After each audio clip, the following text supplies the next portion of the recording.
Welcome to the Building Renaissance Leaders podcast. We build digital reference library for leaders. Here's your host, Vic Vogel. Hello, how you doing, YouTubers, and all the people who may be joining from LinkedIn, where I've just broadcast this as much as I could on my channel over there, and also Facebook, and I think I put a link to it on Instagram also. So I want to welcome you to this evening's Building Renaissance Leaders podcast. These podcasts, and I say this in front so people get a good understanding, these are educational podcasts. They're not meant necessarily to entertain you or to capture you. I am not a professional podcaster. I am a professional leader and an expert in interpersonal communication, and have taught that for many years and developed many leaders over a variety of corporations of all sizes, both internationally and domestic. The what I'm trying to do with this series of podcasts is sort of um, point out the classes that I do inside of my interpersonal communications leadership course. There are 12 classes. These are all things that I have felt were important from a communication perspective for leaders to know. This was derived from approximately 8 years of university, college education, with a master's, and halfway through my doctorate program before I had to leave the program for work and family and travel, and got to be too much. So I had to drop something, and it wasn't going to be the family, it wasn't going to be work, so it was a PhD program. Never got back to that because, to be honest with you, I never really needed it. I found out that most corporations I was working with, and these are multi-billion-dollar international and domestic corporations in a variety of industries, like I said, they didn't put a lot of weight behind the PhD or the master's program or any other acronym I was prepared to put behind my name, from certifications of this, that, and the other. Over 40 years, you tend to do a bunch of them just for the knowledge base. I don't think I ever put them as an acronym behind my name, but just I wasn't looking for the certificate. I was looking for the information, something I could use out there that would make change in the organization, make change in leadership. So anyway, to point this out, this podcast is really focused on sort of looking at those 12 classes and not giving you the class. That wouldn't make a lot of sense, is to publish the class and then put it on YouTube for free. But I wanted to try to give you sort of an overview of what that particular class is about for each of the 12 classes, so you get some sense of what is going on in there. But I wanted to approach it from the standpoint of how important interpersonal communication, which is the underpinning of all those classes, how important that is to actually being able to execute these leadership skills. Because over 40 years of leading within organizations and being in charge of the leadership development of leaders in various organizations, plus another 10 or 15 years, I can't remember how many years it was, pretty close, somewhere divided in half between 10 or 20 years, so about 15 years of uh, consulting in organizational change and culture change, which requires communication, immense amount of communication. And leadership development, of course, was part of that in all aspects of it. I mean, you have to think of leaders as your lifeblood to your organization. They're the veins and the blood that courses through your organization. Everything that happens, is happening through leaders from the top to the bottom or the bottom to the top. And if there's any kind of clogs in there, just like you get a clog in your artery, it affects the organ, which in the heart of the organization would be all the leaders in there. That's how the executives get so much done with so many people and so few executives. I mean, that just makes sense. So, anyway, having said that, because I'll try not to spend too much time in these subsequent podcasts on that, it's kind of important to understand when you're going to, conflict management is a leadership skill, and but the problem is it is in fact communication. You can't have conflict with another person without communication. That's and so much of what I am providing in terms of skills, whether it's inspiring employees, handling difficult discussions, building trust, all these things that we're going to be talking about, they just don't happen without um, communication between two people, or one in a team, or one in many if you're talking to a major audience. So those are things that are important to understand. So why we spend so much time. If you just to kind of review what we covered in the first podcast, and if you haven't seen that first podcast, in there is a video explaining the dynamics of what happens when just two people, one on one, talk with each other. They having a discussion. And a lot of people use discussion and dialogue interchangeably just as a point of interest. They're two separate kinds of communication. Discussions are sharing of the information. Dialogue is designed to be a learning experience, it's specifically focused on a learning experience. So the deal here was, I mean, it's just if you think about organizations in general and the connection and the large number of people, you find all kinds of things happen because of interpersonal communication or the lack thereof. One of the things that I've found over 40 years is if you are, in fact, um, uh, spending any time in an organization, that organization might scale up. It may go from 10 employees to 100 employees to 1,000 employees.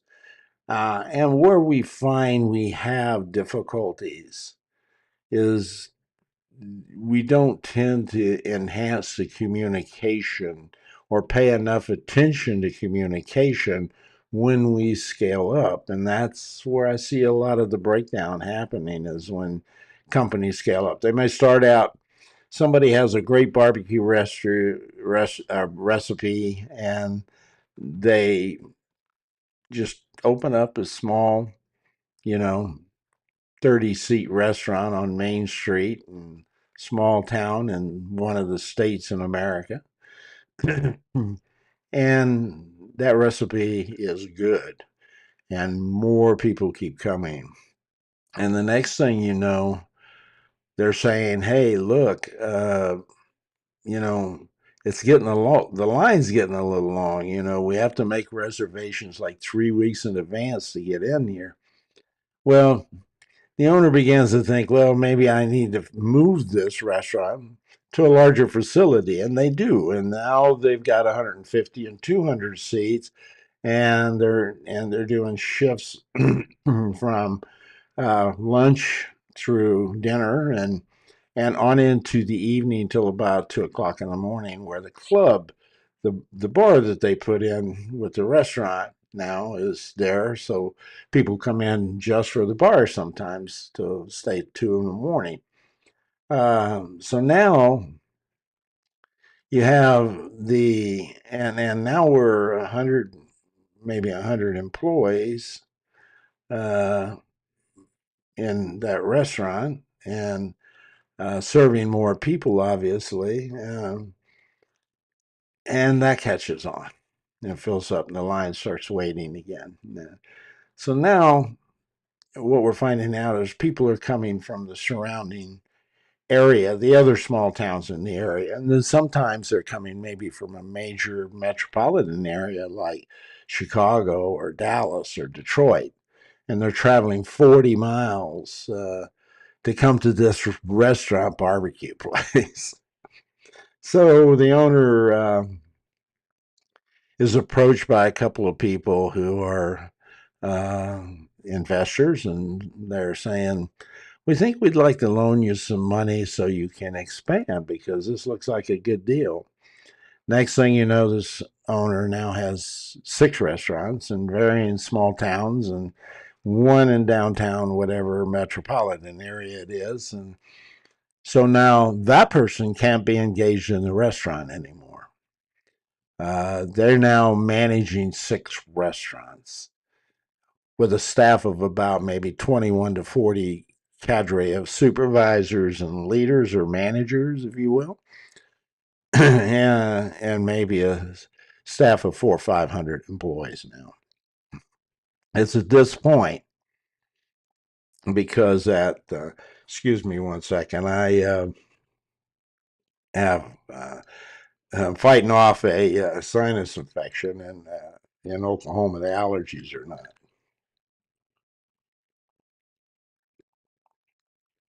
They're really bad, so my throat goes dry on me. And so if I cough or something, you can't catch it through this. I don't think so. Maybe AI will make that happen one day, just so you feel a little human while you're talking to a screen.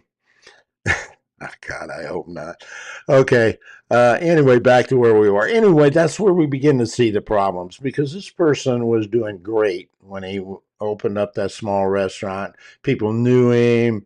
They spent time talking. I'm sure many of them were his friends. They probably go to church together. Now, um, he doesn't know a lot of the employees that are employed for him. So this whole concept is nobody taught him what was going on when 2 people talk to each other. All the kinds of things that go wrong. That's the stuff we covered last podcast. I encourage you to go back and watch that podcast a couple of times all the way through. When you're watching an educational podcast, it behooves you to watch the whole podcast all the way through. So, watch it when you've got some time. I think the last one was almost 2 hours. So, you're going to have to take a break in there or something. But watch the whole thing all the way through. Don't try to learn anything from it or anything. Just glean whatever hits you while the podcast is playing. Then most of these podcasts break down in chapters. At least I do those on mine. Not everybody does, but they're convenient because they're at least an idea of where different topic areas start. So there may be a topic area, something that appealed to you in there, and you want to go back and watch that. And when you do it this time, you want to watch it from the standpoint of studying what you see and hear, which means you have to focus. You have to focus so your brain cells start, clicking, and they start connecting and flashing on, and you're really focused on this. And you'll begin to learn something that you didn't see before. And there are podcasts that are an hour and a half long that I watch 2, 3, maybe 4 times. And each time I watch it, I pick up something new that I didn't pick up before. So, from an educational perspective, I kind of recommend you do that. Now, so that's what we're doing with the podcast. Now, let's go back to how we might make these podcasts work.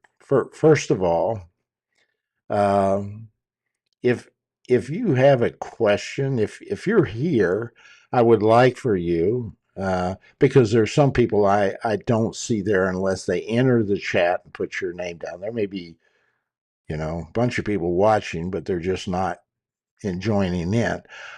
I need you to join in so I know you're out there. So if you just kind of jump in, say where you are, that's fine. Uh, that would be helpful. Uh, and then I can take a look and see uh, who all's there. Now, the way I do podcasts, I don't advertise them. I don't put them out there. I don't jump on uh, LinkedIn and make it a special event and then tie to LinkedIn, and maybe that hurts people. But the idea of these podcasts, there are probably more people who watch them after I do the podcast than if I do them. What makes them more interesting for people who watch them later is if people get on and participate a little bit. It doesn't have to be 500 people, doesn't have to be, well, it can't be 500 on the program I'm on. It can be about 95 to 98 people can come on and observe, and I can bring up a few sometimes on air with me, and we can have a discussion about your problem, and you actually get some consulting advice that everybody else gets to see when we do this kind of a podcast. And that's kind of what I'm trying to do. I'm trying to build that repository, that digital repository or digital library, if you will, that if you have a conflict situation that you know is coming up, a lot of times conflicts you don't know, but you can pull your cell phone out, pull up this podcast, and go to that chapter that is where you are in that phase of conflict management or resolution, and just kind of review that in your mind and say, okay, I need to make sure I stay calm all the way through this, and here's how I do that. So that's what they're designed to do. You can pretty much have an encyclopedia of leadership skills and communication skills at your fingertips on your smartphone everywhere you go when you need it. And that's kind of what this is about. So if some people don't show up at all, then I just cover and try not to talk too much. Now, if I get going, I like to maybe share more than I would normally share if somebody were participating and isolating me to a specific subject. So I'll try to keep them as short as possible. But I want you to have the kind of information you need to have. So the way I would really like to do these is know there's some people out there, and then ask a question and see what people say about that question. That's probably the better way to learn.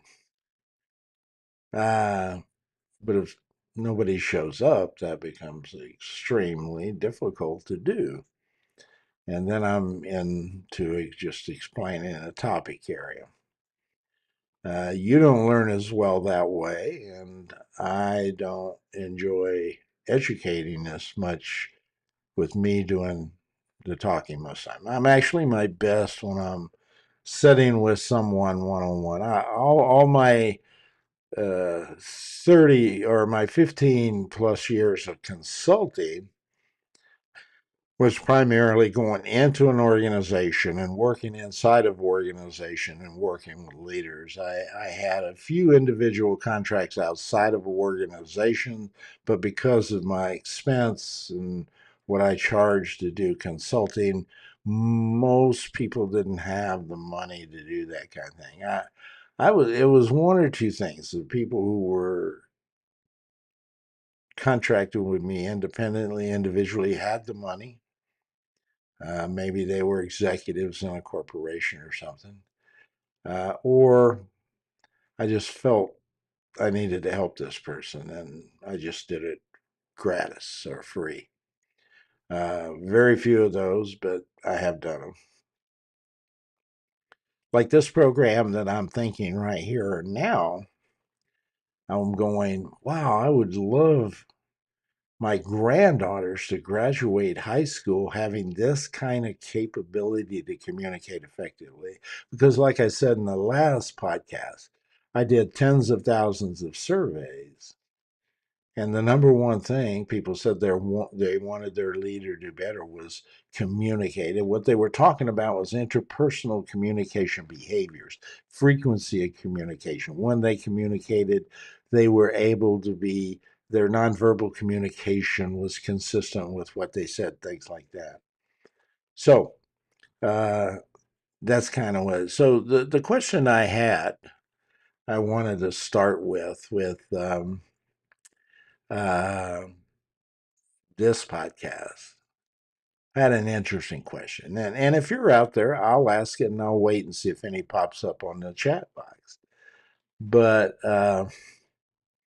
the question is, what's the best way to cope with conflict in an organization? So if you were out there answering that question, what would you tell me? What is the best way to cope with conflict in organization? Another way to ask it is, what is the best way to minimize conflict in organizations?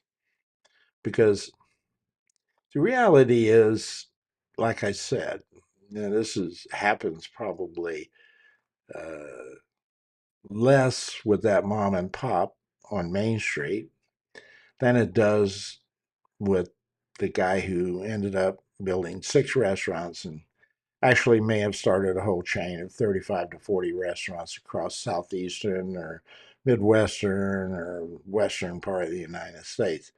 Um, then it gets a little more interesting about how you communicate and what barriers can get in the way. So we talked about all the barriers, the internal and external barriers that can get in the way when you're communicating last time. So what you can see with these courses that I've done is each course you take, the next one is going to be building on the first one. It's going to take information from the first one and enhance your now capability to do something different with all the information you learned from last week's podcast. You can now take that and start asking this, because if you knew what happens, what are the things that get in the way of communication, what are the barriers, what kinds of things we were talking about in that first podcast, you would take that and be thinking, okay, what kind of things get in the way of communication that would cause some sort of conflict? So, what what would we do? What would be the best way to minimize conflict in organizations or cope with conflicts in organization? What is this? So if you're out there and you got an idea, throw it up on the screen.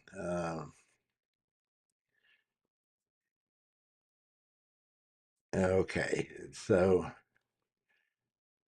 I don't see anybody doing anything here. So I'm gonna sort of follow through with what I would discuss if you were here. If somebody answered that question and they were saying, well, it'd be learn how to deal with corporations, I would say that's probably a pretty good answer, how learning how to do that, how to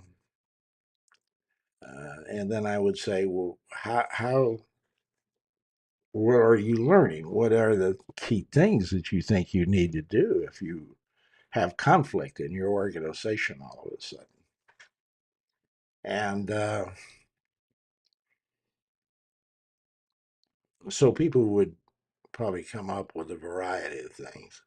Uh, you know, you need to actively listen.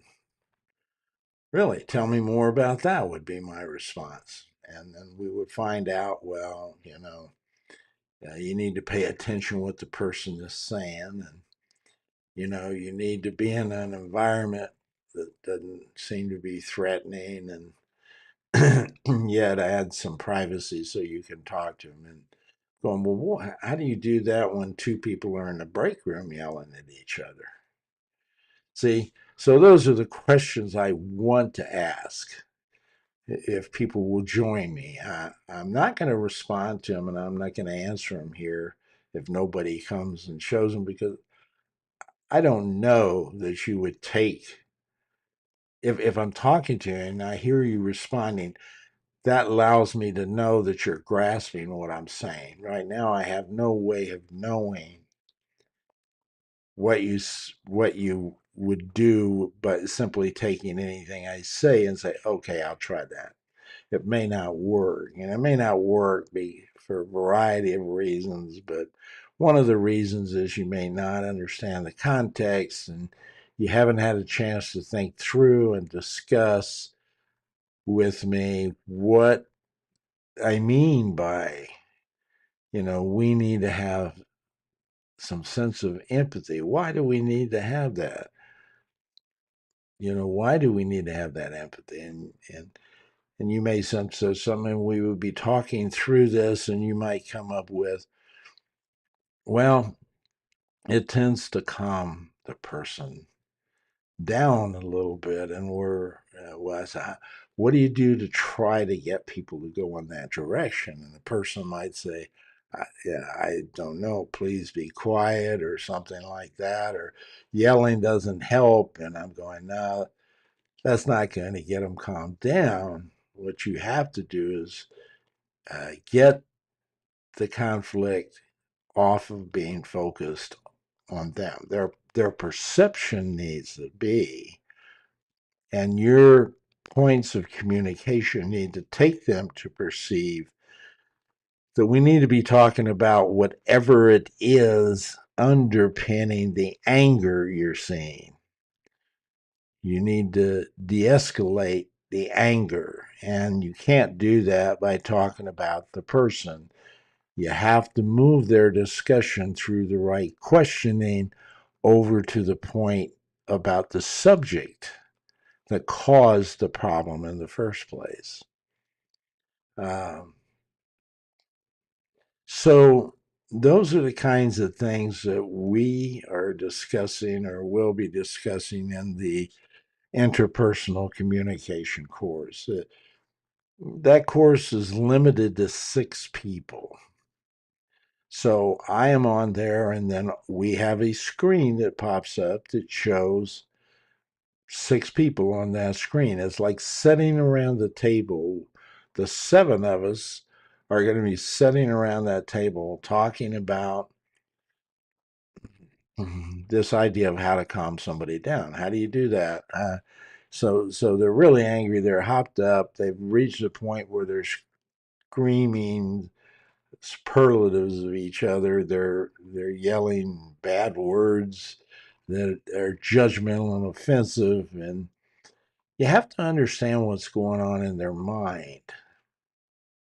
There's a part of their brain that has kicked them off, that is something that's there actually to protect us. It's the amygdala. And most people's sense of that is the fight, flight, fear, or freeze kind of part of your brain. You either quickly make a decision to run, stay and fight, freeze in your tracks. And your amygdala bases this on the brain's past behavior. So it's one of the things that I tell people when they were in protection classes that I used to teach, personal protection classes with firearms. Well over 15, well, back in 2005 or 7. And I had when I first came out, I retired from business and consulting in general. I didn't really retire from consulting altogether, but generally speaking, I was out of the business, and then I would help people who knew me, and I was referred to them. But I started a little project of investigating violence because I found it interesting. It comes from my special forces days and my fascination with law enforcement and those things. I thought that might be a career for me after I came out of the service. It just didn't work out that way. But so I spent like 10 years investigating violence and the best way to protect against violence. I have two books out on Amazon about it called Creating a Bad Guy Free Zone. So uh, the idea here is uh, how you get somebody. I I saw conflict differently. I saw it when you're in the military and you're going through a training segment about how to fire weapons and how to enter buildings and how to clear rooms and those kinds of things. You're learning sort of an assertive approach to those things. Now, if you want to really, if you really want to protect yourself, that's actually highly proactive. If you want to learn how to shoot a gun correctly, clear a room, be able to ensure you don't have any lethal targets behind where you're shooting in case you miss, um, things like that are all things you have to think about when you actually go in and sort of you have burglars in your house and you're trying to deal with your burglars. If you fire at them, is that round going to go through the bedroom wall on the other side of the living room, through that wall into a bedroom where the children are? You know, have you thought about that before you fire? And what I'm trying to say is the amygdala is one of those things that kind of kicks that in. And you kind of have to train yourself uh, to adjust for that, to stop that from happening, so that you can assess everything that's going on, to stay calm during all of this and not simply react quickly because that's what your amygdala is generating in your mind to do. It instinctively says, hey, it's like somebody told me about, I think a psychiatrist I was talking to. He says, you walk through the woods a lot and there's sticks and everything. But if you stepped on a stick and you felt a wiggle underneath you, you automatically sense snake. I mean, that's the history. That's what you associate with something long and narrow that wiggles is on the ground in the woods. You think snake. So you jump off of it immediately because you don't want to get bitten by a snake. The same way if you have a fire. I mean, what we found in our training courses is people had no sense of that. They had no ability. They weren't trained to control and shut that down before they made their decisions. And with the laser pointed gun, the exercises we did with law enforcement officers doing those exercises with us, uh, uh, the average citizen had no idea what they would do if they got put into a situation. They had to make a split-second decision. They walk into the bedroom and this person's got their child in their arms with a firearm to their head, and they have to decide, and they have a gun in their hand. They have to decide what they're going to do. You see that on TV all the time in the shows. And of course, the law enforcement makes the perfect shot every time. Well, I'm telling you, under those kinds of pressures, you're going to hit your target 3 out of 10 times, not 9 out of 10 times. I don't care how many times you do it at the range. That's what research and statistics says. So you have to make that decision, and they just couldn't do it. So in a conflict situation, okay, take us back to conflict here. If you walk into the break room, kind of like the thumbnail for this course is, and you see two employees going at it, yelling and screaming and fingers are pointing at faces, they're this far from getting violent. You have a decision to make. Your inclination is to get between them and stop the violence by getting between them. But you could easily escalate that violence by stepping in between them for some reason, or you could get hurt in that process. So there's a whole bunch of things we have to think about when it comes to conflict. What is conflict? What are the types of conflicts? That's the next question that I would be asking anybody who was watching this thing, who's obviously not watching it, or for some reason, maybe my comments aren't working. Let me take a look real quick and see.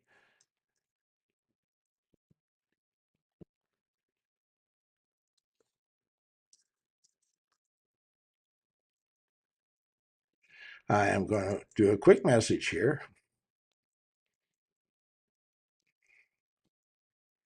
And this will tell me, I know I'm live. So if I hit this comment, there it is. Yeah. So we're live. So there's nobody watching. So I can tell nobody's watching. If you do happen to come in here and you do have a question about uh, what to do in certain situations when conflict is escalated, so to speak, we can talk about that. But if you put a question up, please put a Q colon in front of your question, then ask the question, because I can actually search questions later and we can come back to them and take out the comments and the stuff that people put in during chats that aren't really gonna get us to answering the questions we need to answer. So if you have a question about conflict and leadership and communications role in that, then put a Q in front of that question. But back to our conflict situation. Yes, you have to de-escalate that thing. But the best way to do it is uh, these people know that you have some sense of authority, or even if you don't have authority, you need to come across that way, but you need to do it not in a yelling, high pitched kind of way. You need to be the calming voice. You need to say, we need to stop this right now. Mary, you go to your office. John, you go to my office. I'll be in just a minute, and let's talk about what's going on here, okay? And they stop and they go to their offices. Now, what you've done there, you've interrupted the brain signal, okay? Because they were into this hot and heavy, and their brain was feeding them, saying, "You need to be defending. You need to be defending. You need to be judging this person. You need to be defending your point of view. Something's at stake here, and you need to make sure you're not harmed by it." That's what your brain is telling you. And it's instinctively telling you that because that's how we know not to put our hand on a stove if it's hot. If you do that the first time, you remember the next time to check the stove before you put your hand on it. But even later, we try to figure out how to work around that, and we still get burned. See, but we'll remember those experiences when they happen. And the amygdala has taken that and folds it in. Now, it kind of gets a bad rap as part of the brain because it also does that for the positive stuff too. Okay, so if there's something really positive that is consistently happening when you do something, it's kind of like they use this repetition to train athletes to make basketball shots, or to make the correct passes down the field. Um, somebody says go 5 yards out, cut left, and somehow the quarterback has to know that instinctively when to release that ball so that that person that cut left is going to be at that point where the ball is within X seconds after he cuts left. The quarterback has to know that. he isn't counting 1001, 1002, 1003. It's kind of difficult to do when you have, 6 or 7 huge guys running down upon you. So they practice that over and over and over. And so when he gets the ball, he simply senses when he's supposed to release it based on those repetitive tasks. His mind has that locked in. And when he throws the ball, most of the time it hits the target. So when you're in the middle of an argument, the dilemma is you're into what's called a judging range or a defensive posture in your mind, and you need to be there because you need to have that. And I don't know that you need to be there, but you need to have that part of your brain that works for you when you need it to work, because that is what could defend you from someone who's attacking you or something that's bad that's really going to happen. It's kind of why I was telling you about the self-defense stuff. Your mind is designed to be that way. It's an important function for you to have. The dilemma is when you're staying there when you shouldn't be. When you're not getting anything out of that. You're there and you're screaming some really bad things at each other, and it's really not solving anything because you're focused on that person and not the issue that needs to change. Now, maybe it is that person who needs to change, but it's what they need to change that you need to be focusing on. And they're taking it personally, like you're focusing on that woman. You're saying she's a woman and, she doesn't have the education you do, or whatever that might be, whatever those barriers to communication are. She can't grasp you yelling at her, take puts her in that same defensive mode. So you got those two judgmental brains just banging against each other. None of them are getting to the real core problem. So that's when friend or manager or somebody steps in and says, stop it, and literally you have to do that. You have to stop in and be assertive in your command. Stop this. This isn't helping anybody. You go somewhere else and you go over there. And I don't care if you have the authority to make them do that or not. Most of the time, people will stop it. If you're forceful enough, they will stop it. You don't even have to get in between them. You can tell them this, and they will stop thinking. And when they stop thinking that way, you shut down that part of the brain that's reacting and pouring fuel on the fire. It stops. And it opens up a part of the brain that says, okay, this I really probably didn't mean to go this far on this. I didn't.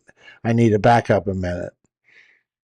And it normally stops both people thinking that way. Now that doesn't happen 100% of the time, and sometimes you have to call the police and break them up, handcuff them, and all that kind of stuff. But most of the time, it works. Because most people are rational. Most people don't want to be in conflict. So that's a dynamic. So what is it about the communication, the forcefulness of that communication? Uh, and could you do that if you were in a discussion like we are tonight and you had 6 people sitting in different places around the country on a screen and they got into an argument? Would you be as effective if you weren't physically there? There's something about proximity, that how close I am to you, that impacts your nonverbal feelings. There's something that you sense when I'm close to you that you won't sense if I'm sitting on a screen like I am now. So these are some of the things about communication that if you go back and understand, if we get into a deep discussion, and we didn't do that in the first podcast, you're not going to get that in the first podcast because that wasn't the principle. But the idea is, if you understand how the system works and you take time to talk about it, to learn, and to replicate how you deal with something like that. And the more you replicate it, the better you become at it, the more second nature it becomes, the easier it is for you to apply something that will, in fact, stop somebody. And you set them down and you say, okay, let's talk about what in the world is this argument about? Well, no. I'm not knowing. I can see where she is, and I know her. She's my employee. I want to know, what were you arguing about? So please tell me that, if you don't mind. And they're stopping at that point because all of a sudden they can't be engaged in demeaning the person. They have to think about what they're demeaning the person for. That's the subject of the conflict, not her. Not, even if it's how she did it, what she did. The fact is, something about what she did made it uncomfortable or did something to shine this other person in a negative light. These are the things that you have to do. You have to start talking to people and start working with them as individuals and get them down to the core issues, uh, the things that started the conflict to begin with. Because what probably happened is it didn't start with them demeaning each other. It got to that point as the communication progressed.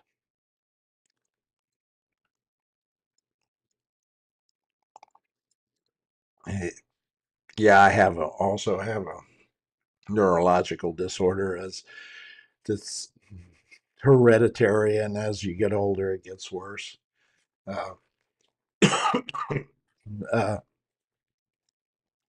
Seems like I'm just physically a wreck tonight, but but these are the things that you want to understand well enough and discuss well enough, which we do in the course, for you to be able to grasp it and then be able to go out and sort of apply them and see when they work and when they don't, and under what circumstances, and what you need to adjust to make them work better, and eliminate those things that you do that make them not work as well.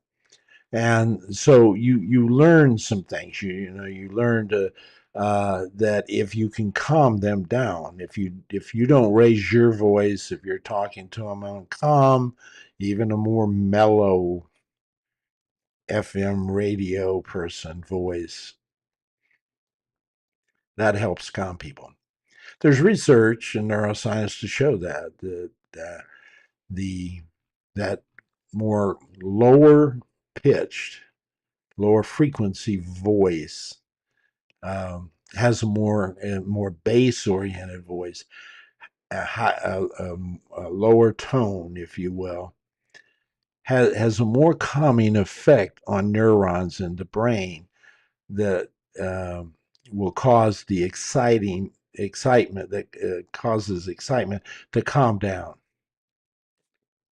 So they've done some research from an auditory perspective on the brain that shows us. So if you're going in with a high pitch and you're saying, "You guys better shut up, and if I'll send you to your rooms if you can't get it, I will."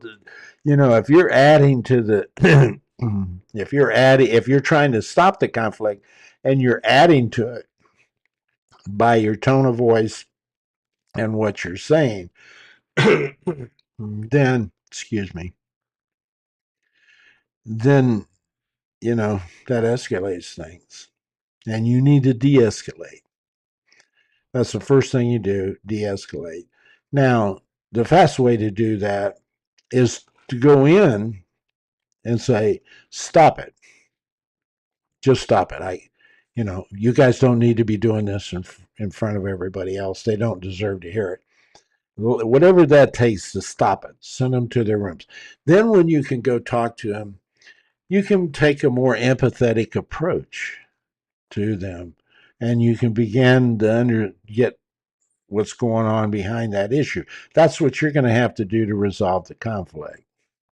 You can manage the conflict by stopping it and de-escalating it. And if they both calm down and go back to the office and start going to work and you think you've finished, you're sadly mistaken, because that's going to pop up again. You need to resolve it after you manage it. And to resolve it takes a little more effort by understanding where that person's coming from, working them through whether they're right or wrong about that. It could be that they were right. This guy was right about that woman, and what she's doing is wrong, and yes, it's antagonizing. But then you need to say, look, she does a pretty good job. If this is an issue, let's work on helping her overcome it. What do you say? Okay, I see that. That's what you're trying to get to in these areas. So the question is, what's the best way to cope with conflict? Actually, the best way to cope with conflict is not to be able to effectively de-escalate it and resolve it through using empathy and everything. The best way is not to have conflict at all. Just like I was saying about protection. The best thing about protection is not a bigger gun, is not having mace, is not having anything.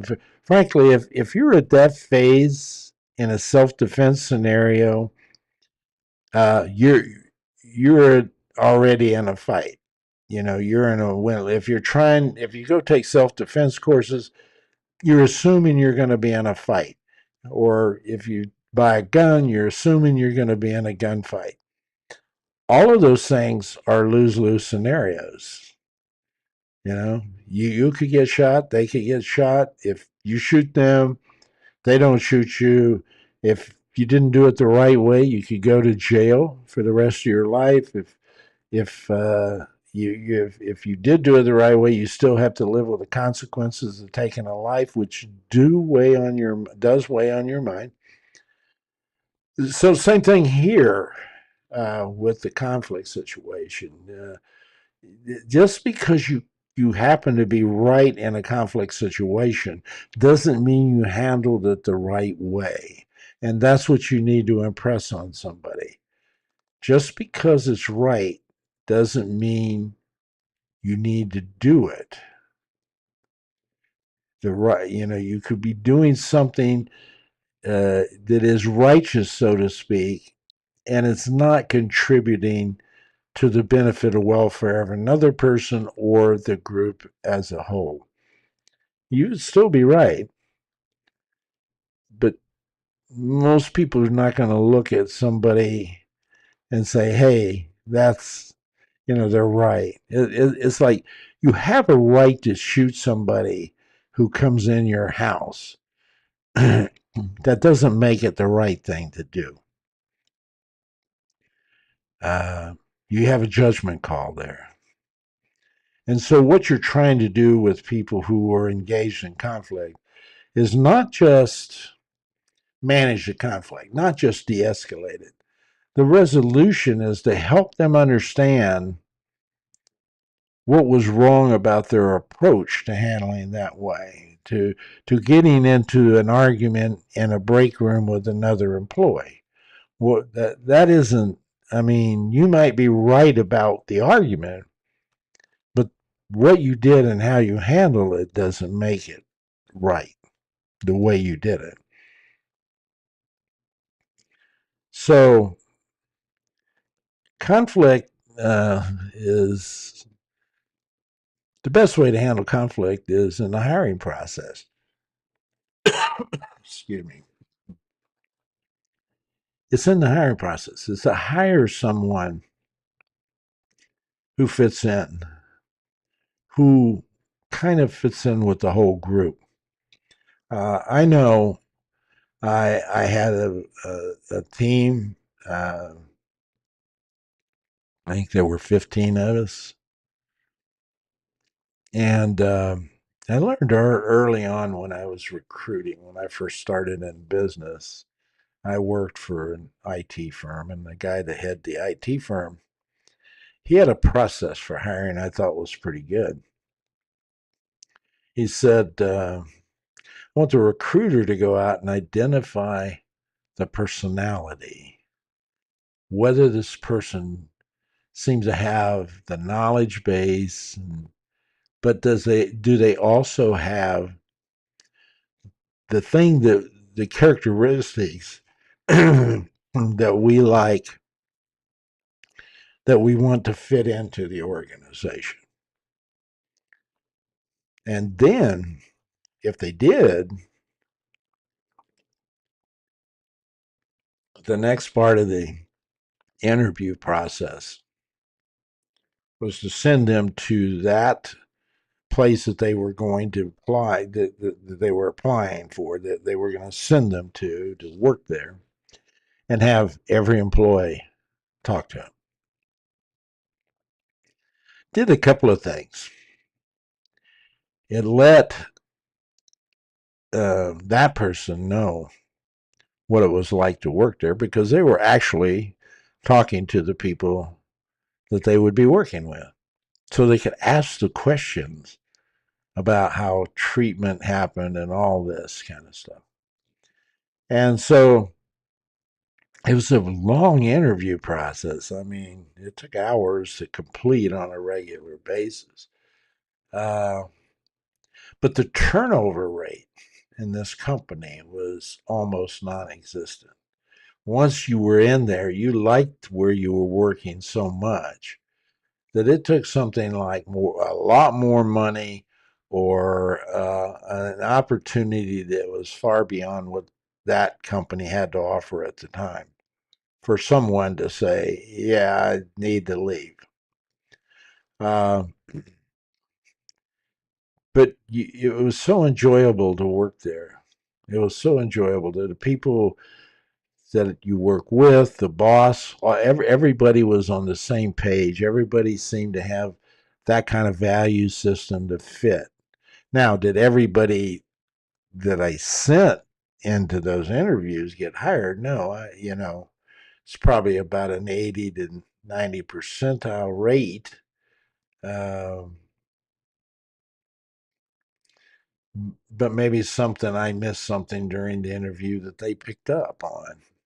But there were like three layers. There was me.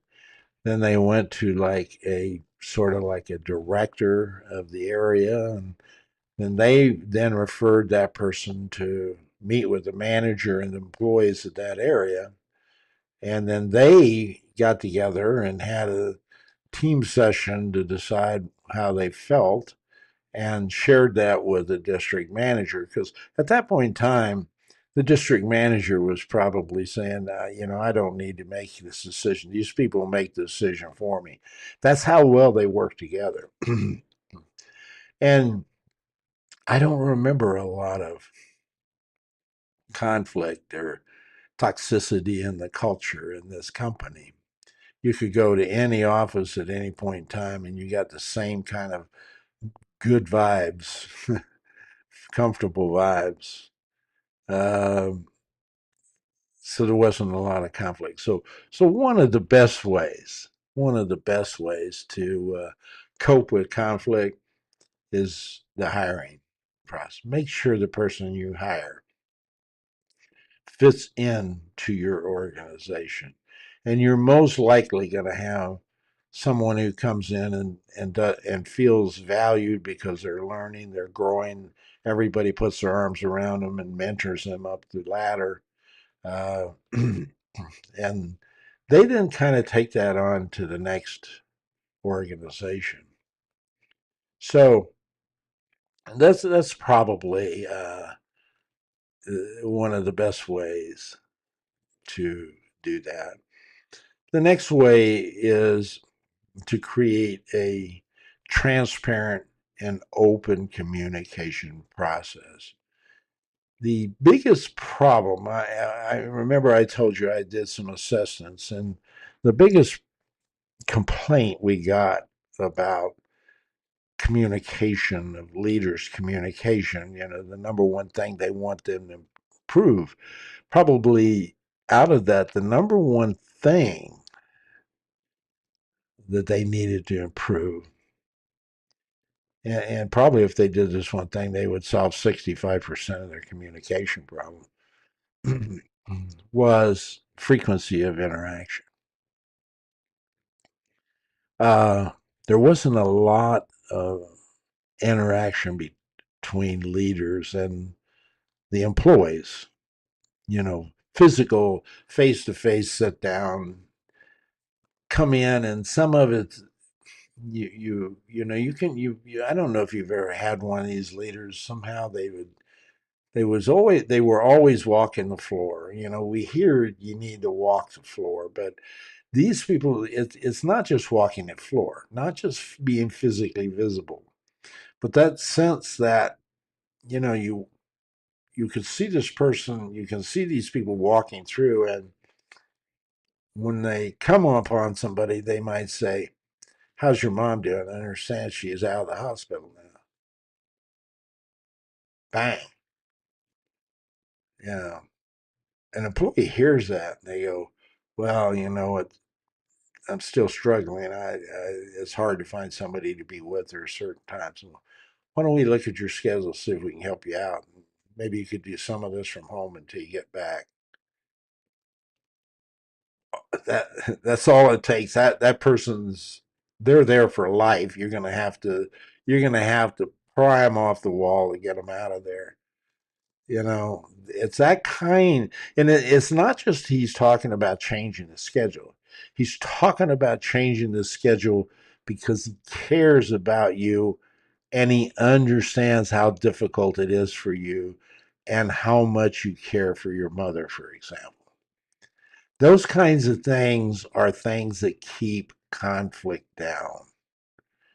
It's the transparency of the communication.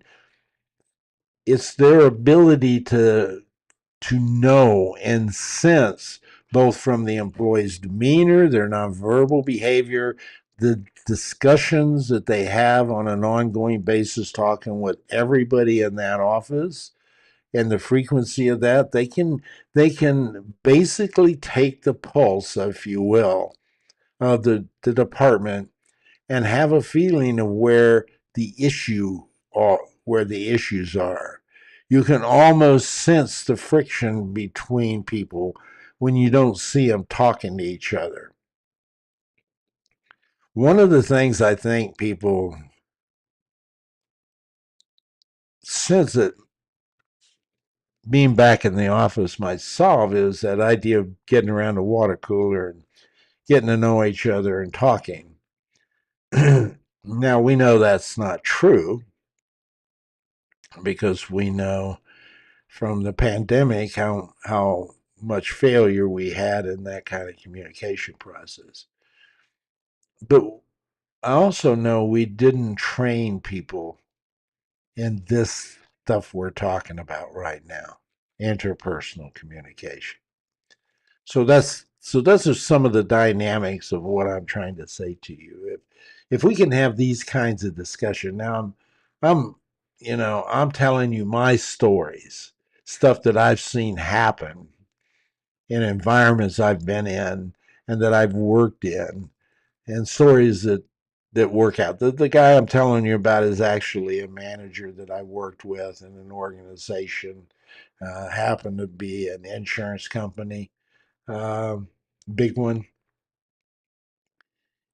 He was the one most people, if he had a position open, it wasn't open very long because people in that organization applied to go to work in his department. He was that kind of person. They liked to be around him.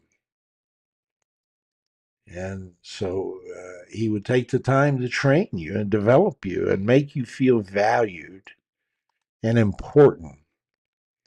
And you wanted to be around him. You were starving for that kind of attention Uh, so the problem is he never got to handle any new employees because everybody was transferring over.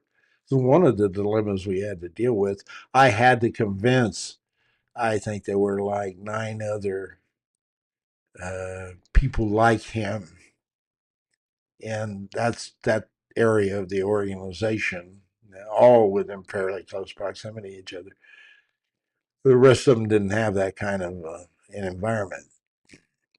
And it took a while for me to convince them that if, it was kind of like follow along with me and let's just go follow along with him and just watch. Now, tell me what you saw. It was a self-learning experience if I could get him to follow me or if we could get into a situation. Um, they didn't like the idea that I was referring to him and as an example because that's a competitive mode. But sometimes you need to say, I'm not wanting you to look at him. I want you to look at his people while he's with them. Don't focus on him. Look at what his people are doing when he comes around. So when we're talking about conflict, one way to resolve it is to minimize it to start with, to have open and transparent communication, to spend time training your people about these concepts of not judging others and how to shut down your mind if you start moving into a negative perspective, to ask for help. To ask for help. Some people never ask for help and they fall into a pit and they're having a hard time getting out. Then, when you want to help them, they're guilty about it. They're guilty for not asking.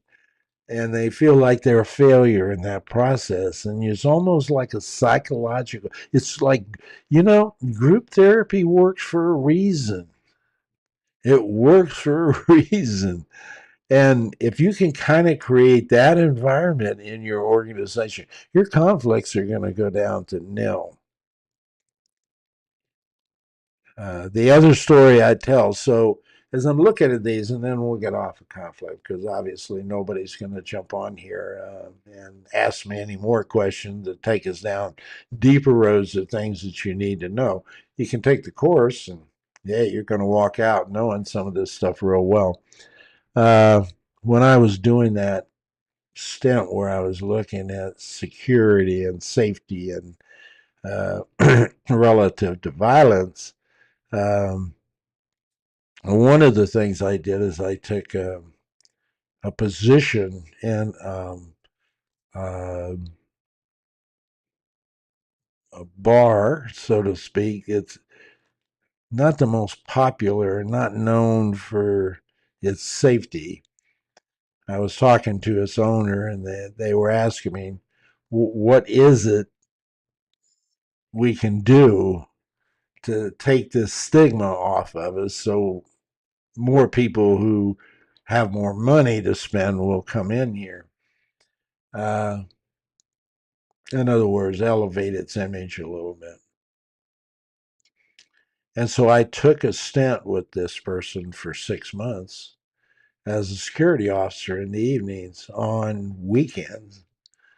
Uh, just I handled the security. Certainly could be armed, but I wasn't going to carry a firearm in a nightclub. That's like asking for trouble. But one of the things that I was able to discern from a communication perspective is you can observe the nonverbal behavior of people and also their verbal language, the tone of and pitch of voice, and those kinds of things. And I was telling that manager, I would walk up to him and I'd say, person's over here, that there's going to be problem in that area over there. So why don't you go get the other guy and join me over there? And he goes, what are you talking about? I don't see anything over there. I said, yeah, this is going to escalate. So what's going on there? Because I could tell. Well, I had the training as a communications expert, but I could tell across the bar just by gestures, just by movements, just by facial features and various nonverbal cues. This person was escalating into hostility. They were trying to pick a fight, in other words. They were doing it in a non-threatening way initially, but you could see it escalating through the various nonverbal behaviors, the people that they were talking to, who they chose to talk to. Very attractive women whose husbands were right next to them. Uh, and, those kinds of things. You could almost see it brewing. When we got over there and just kind of were standing in that area, just observing for a little bit, the manager said, "Oh my gosh, this is so clear." And so what we did is we took the guy over and said, "Look, we want you to come over and try a couple of these drinks we're working on. So come join us over here, and I want you to try these drinks." And he'd make up, I don't know, some one of the more exotic drinks that he didn't normally serve in the bar. And the guy got to talking with us and working through it, and we just said, "Hey, look, I can kind of tell you had about one too many." And the guy goes, "Yeah, I have." And he said, "Let me call you a cab. I'll pay for it. Send you home." And he goes, "Sure, okay." And that ended that whole thing. Nothing ever happened in there. And we went from a somewhat frequent physical encounter bar to less frequent physical encounter bar over the next 6 months to virtually no problems at all in that bar. And that required changing some of the wait staff out, and that uh, to make it a little more uncomfortable for a clientele of the badass kind of person. Didn't feel as comfortable in there after that. Prices went up a little bit on the drinks. That was one thing. Uh, so we changed some of the decor that made it less attractive for those people who uh, really enjoy the idea that maybe they would get in some sort of altercation and their manliness could be proven there. All of that was part of a communication and behavior approach that changed the image and literally reduced the conflict in that bar, and had nothing to do with throwing people in jail or arresting them or handcuffing them or physically manhandling them out of the bar, grabbing them by the back and throw them out of the bar, kind of like you see in the westerns.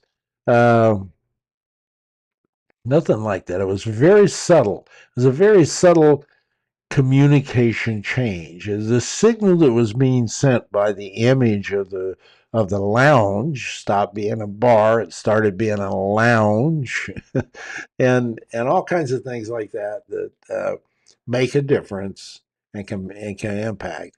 If you become astutely aware of how people look, what kinds of communication you have that are, what's the A lot of times I'll go in and say, if you have conflict here, what are the types of conflict you have?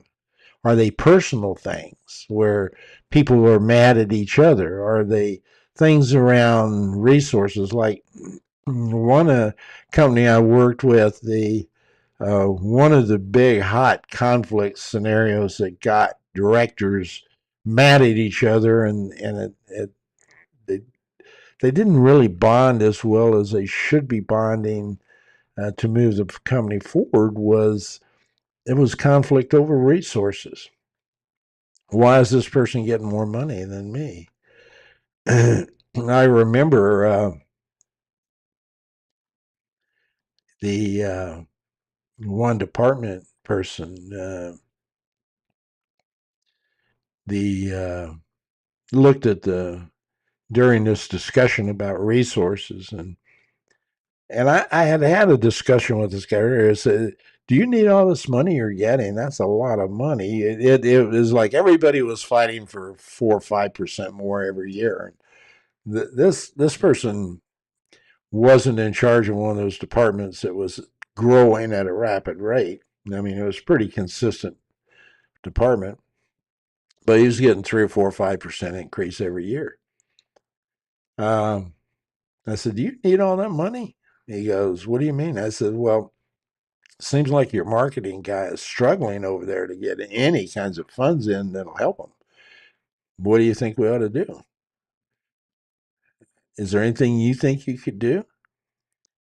And he went back and looked at his budget. He came back the next morning. He walked into that budgeting meeting.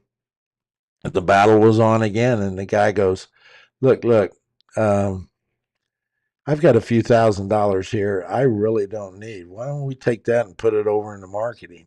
I thought everybody was going to fall out of their chair. It was like dead silence. And everybody was looking at him, especially the VP, the executive VP was looking at him going, are you nuts? What is this?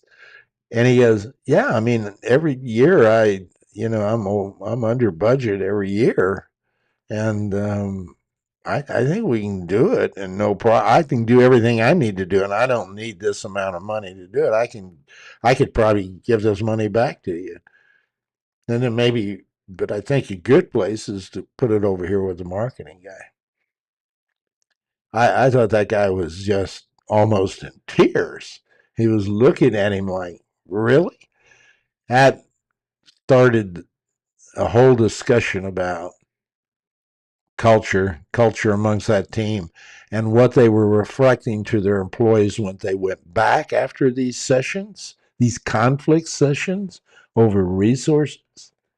So these are the things we talk about in the class, just this class on this. So I'm not going to go any further than that. You can get a taste of that from what I've said.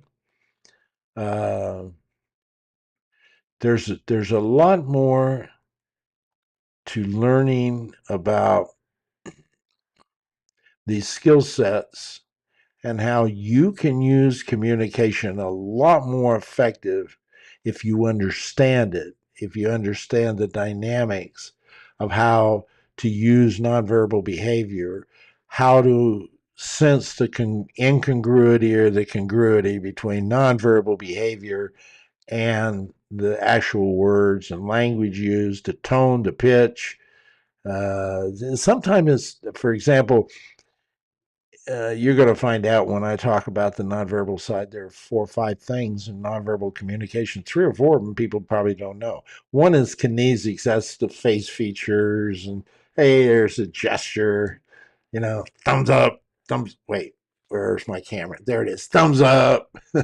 Okay, that means it's okay. Yeah, unless you happen to be in some country. Some countries that could be a very bad thing to do. I don't know that it is, but you have to be careful about gestures. But and it's built on culture, and we talked about culture in the last session. You know what culture is if you watch that session, starting with the core value system out to the belief system, the expectations, and uh, those sort of expectations, etc. Those sort of things are we discuss play a role.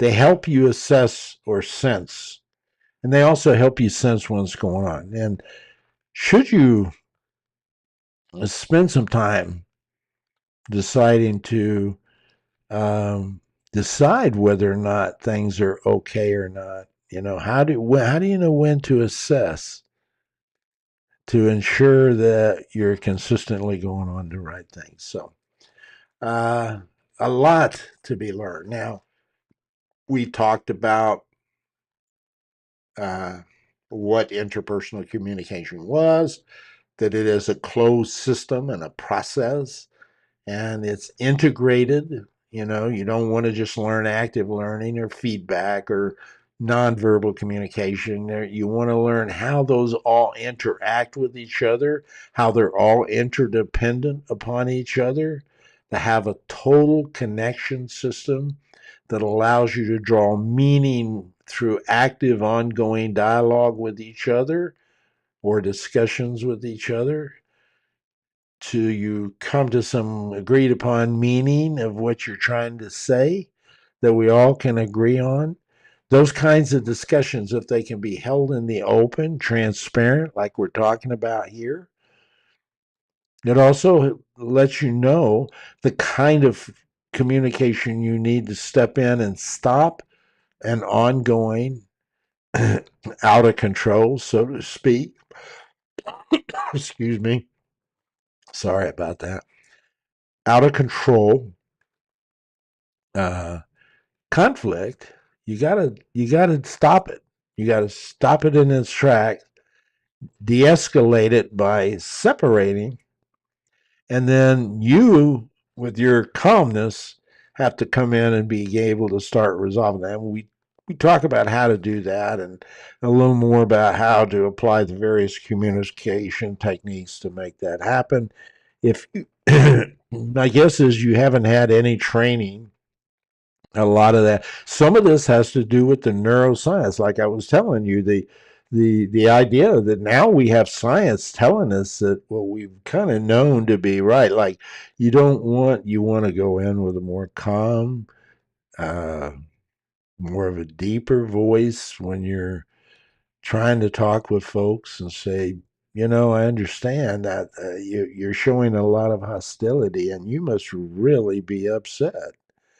And tell me what's behind that. Well, da da da da. Well, what was that all about? I know she was upset also, but what was it about? Tell me more about that. And you do that in a calm, baritone voice, very low voice. Uh, that person will begin to calm down. They'll begin to start focusing on the problem and not the person. And, it could be, for example, that they're arguing about something she did wrong that affected him really bad. The problem is she may not have known what to do. And maybe that's because she was never trained to what to do. And we won't know that until we talk to her, will we? So that's your next step. You've got to go find out what the other person said. Same way, calm, collective process. Then you have to kind of consolidate some of that. And then you can bring them both together and say, okay, now here's kind of what I discovered.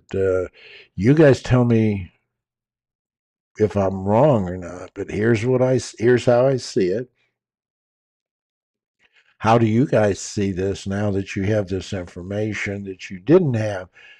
You didn't know she hadn't been trained how to do that, did you? No, I didn't. I just expect because she's in a position she's supposed to know. Well, there's some things you may not know in some of your positions totally yet. But even if you do, that's great. But is your expectation that everybody should know that? And why would you have that expectation? Why wouldn't we be more concerned about how we can train people? I think that might be something we can approach. Do you kind of agree we could work on that together? So those are the things that you look at and that you work through and you learn through courses about communication that help you better apply the leadership skill of conflict management and resolution. And I had to spend a lot of time just talking to leaders about the communication aspect about these areas. But before I could get them to the empathy phase, some of these people had backgrounds that empathy was not part of their life for most of their life. I know I'm that way. I came from a broken home. I Empathy is not something that comes natural to me. It just isn't. Um, it's why I seek to have a rationalization to everything and just not an emotional solution. That's who I am. And I know it's a issue. I have to watch myself. And occasionally I screw up. And the closer you are to people, the more likely you are to screw up. But if you can admit that and say, you know, I just I know what I said or did is wrong, and I shouldn't have said it. That's who I am right now. I'm trying to work through it. You'd be surprised that people might want to help you work through it. All right, we're going to let you go. Uh, I didn't get a chance for anybody to come up. I hope in the future I'm going to put these in to podcast, and I'm going to go through all 12 programs pretty much like this, just taking a piece and showing you how important interpersonal communication is to that particular skill set of leadership. So you just get a feeling. There's so much more that comes out when you have five other people in a session talking about what they saw at work today or what they did at work today or what they did at home or wherever they're getting their data from the assignments we give them. They have assignments. They go look and they see, to share these things, what works, what didn't work, why it didn't work. Then we can apply it to, oh well, we can see where this was missing as part of the communication. Maybe this barrier was in the way, we didn't know how to remove it. How do you remove those kind of barriers? How do you tell your boss? I think you would probably shock your boss if you just went in tomorrow and arbitrarily sat down with them and said, look, how am I doing? Yeah. Uh, that would be a shock if they're not used to that. If they're not feeling that that connection close enough to you for you to make that request. And certainly they may not be ready to tell you because they don't have the information or whatever. Uh, but that's sad because that means they're not spending the time, the frequency. They're not talking enough about your work. They're not talking enough about you. The interaction isn't transparent. It doesn't appear to be real or genuine or authentic to you. All of these kinds of things come from how well you connect through interpersonal communication to the other person. And so that's what we talk about. Hopefully, if you'd like to take these courses, I can tell you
The price of that course is $750 per person. Now, how did I get that price for a course? First of all, it's 24 hours of instruction, maybe longer, actually. Some of these classes go a little longer if people get excited. And I don't cut you off. I mean, we go until we feel comfortable. So some of them may go 3 hours, 3.5 hours at times, because people get excited about talking about this and they want to make sure they grasp it. Uh, but it's scheduled, for 24 hours. So you take 24 hours and $750, that's $31.75 or something like that. And it's comparable to if you took a course on interpersonal communication for a semester. That's about how long you'd be attending a semester is 12 weeks. That's you'd be putting in a class every week, or you put in 2 classes a week. So, but you may go only 5 weeks or something like that. Uh,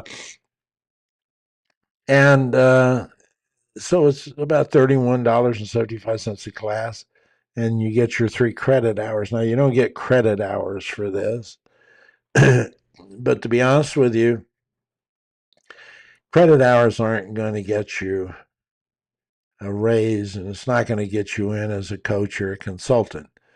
It's your ability to know the information and deliver.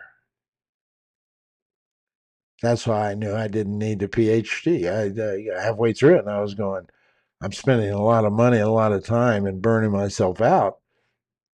I am doing this stuff they're teaching me. I am doing it. So I go back and I'm going, no, what you just said there doesn't work, and here's why. And then they get mad because they've written 2 books about it. And I'm going, I don't care. Here's what happens when you do that. Uh, and yes, it's confrontational. Uh, and I don't approach it that way.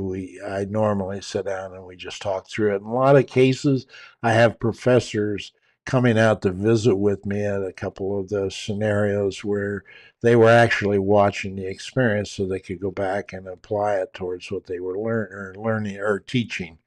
So those are kinds of things that can happen when you're out in the work environment. So it is the price of the program is right in line with what you would pay if you took this course at a university. The only difference is you're going to get a lot more concentrated effort because we're only having 6 people take the course. So you get a lot more personal attention, a lot more team oriented focus to your process. So that makes it a little more comfortable to learn in that environment. And most of the time, I'm finding, hey, these folks are meeting with each other outside of that, outside of the requirement I have of working on the assignment. They're actually meeting outside of that, giving each other advice.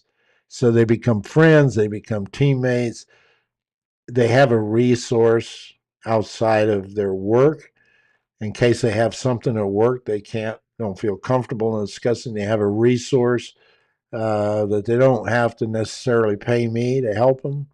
They have another resource to go to that we're on their team. And oftentimes that proves really, really helpful in terms of just bouncing something off of somebody. And you can do that to me too. I don't charge for bouncing things off of me, but that's the kind of feeling we want in this program. It's a very casual, free flowing realism issue focused on how communication impacts each one of these leadership skills that you're learning: building trust, managing conflict, inspiring employees, motivating employees, dealing with diversity. And I don't mean race, sexual, gender, or any of those other kinds of things that are normally, have protection laws on them that cause great debates. This could be just how it could be a language difference problem. It could be a cultural issue. All those barriers that we talked about in that first communication podcast. Go back and watch it again. Watch it again. You're going to learn something. You're going to and don't stop watching. Don't stop it with me. Go dig it up and look into some more stuff. There are a lot of people out there doing some great things in this area. Don't stop at one. I'm introducing you to the issues. This is basically a interpersonal communication for leaders 101 course that you're not going to find in the university because most of those folks don't have experience in the business side like I do. But you're going to find out that, hey, maybe I want to go take a few of those courses. Just get another perspective. Good, do it. Do it. Learn. Learn. Have a good day. Uh, Next Tuesday we'll do another one of these. It'll be back at the 5:30 schedule or the 5 o'clock schedule, Central Standard Time, and I'll be announcing what we're going to do. If you feel like there's something that you want to participate in this next time, hopefully, like I say, this is just to have a repository for people to come in and see how what communication was. In this one, we're talking about how communication impacts conflict and just talking about it a little bit. And then we're going to go on to the next subject the following week, which I'll put out there on all these areas. If you decide you want to hop in, you can come in and we can start having a dialogue. If you want to jump on this program with me, I can give you a link. You can jump on with me. We can actually discuss the problem you have. I will not post these links in the open on replies or comments for you to go to. It's one of those things where we need to do it by email privately. I don't share my phone number or anything like that over any of the open areas and replies. You can email me and we'll get back and forth like that. I have a lot of people that want to talk to me and take counseling via um, WhatsApp or through message or something like that. And I don't do that. If you want to have a session with me and we're going to be involved, and even if it's a non-paid session, we're going to do it like this over the air so I can see you because I actually practice what I teach. And I can't do it if I'm doing it through a text message or a reply or a comments or we get into a dialogue. That way, I got into a debate with somebody the other day, and he was right, and I wanted to tell him he was right. I just shut him down because it was one of those things where he's not going to get on and have a discussion with me, and so I have you have to create some boundaries, and you say, no, we're not going to do that. I'm not going to do that. I don't have time for that. You know, if you have a concern about it, we'll get on the air and we'll have a dialogue face to face like this. I'll spend as much time as you want. Then if you're kind of convincing me that you're right, I'm going, hey, yeah, that sounds good. I may change my ideas about that. But I'm not going to do it in something that is distance and cold. We call that cold communication. And it's, sometimes I get responses uh, to things 2, 3 weeks later than I post them. I have to go back and remember what I said, even if they're positive.